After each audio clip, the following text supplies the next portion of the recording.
Et pour plus de détails sur la situation à Jérusalem, nous retrouvons en direct notre correspondante sur place, Valérie Ferron. Bonsoir Valérie. Bonsoir Nora et bonsoir à tous. Le ministère de la Santé palestinien parle d'1,5 million de dollars pour les besoins médicaux de première nécessité. Nous l'avons annoncé dans les éditions précédentes. Le Maroc a envoyé près de 40 tonnes d'aide humanitaire. L'assistance au peuple palestinien à travers le monde est réelle, mais se trouve la plupart du temps bloquée par les autorités israéliennes. En 6 jours de bombardement, on recense plus de 150 morts et déjà plus de 17 000 déplacés côté palestinien. Près de 800 bâtiments ont également été détruits. La communauté internationale a manifesté sa vive inquiétude après ce nouveau bilan et les nouveaux bombardements israéliens qui ont détruit les locaux de médias internationaux, un bâtiment de 13 étages qui ne représentait aucune menace pour Israël.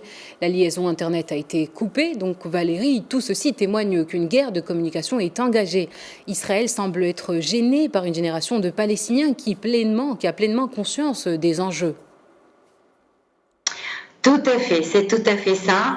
Et surtout dans la bande de Gaza. Il faut bien comprendre que la bande de Gaza, vous avez 2 millions de personnes qui sont donc totalement enfermées. Donc, quelle est la fenêtre sur le monde? C'est bien sûr Internet, c'est le téléphone et bien sûr les ordinateurs. Donc, on a besoin d'électricité et on a besoin des réseaux.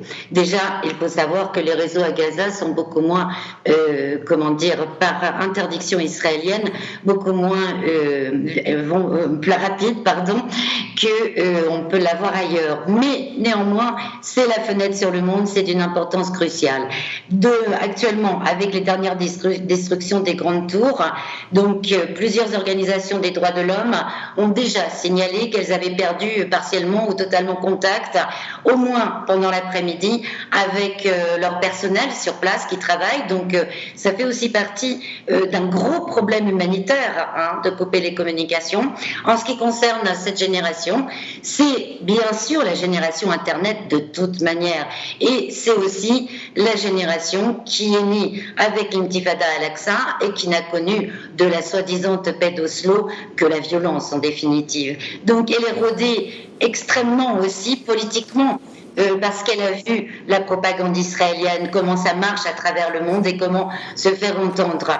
Mais c'est vrai aussi que là, ils ont réussi quand même à inonder littéralement les réseaux sociaux et ils inquiètent, c'est clair, les autorités israéliennes qui, elles, ont appelé des réseaux sociaux comme Facebook ou TikTok à fermer des comptes et bien sûr, les destructions massives que nous voyons, qui ciblent notamment les journalistes et toutes les boîtes de communication, font bien partie de cette guerre et montrent bien l'inquiétude israélienne sur cette guerre médiatique qu'elle a du mal à présent à gagner.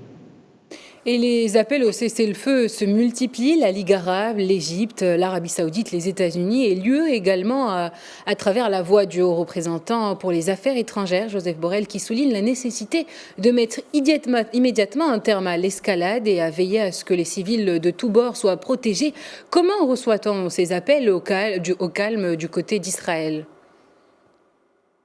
Tout simplement en faisant la sourde oreille ou en disant que, non, il faut encore du temps. Donc, si on décrypte un petit peu les différentes déclarations, on s'aperçoit que il n'est pas question d'arrêter pour l'instant parce qu'il faut continuer à détruire. Et ça irait de quelques jours à une semaine selon ce que l'on peut lire.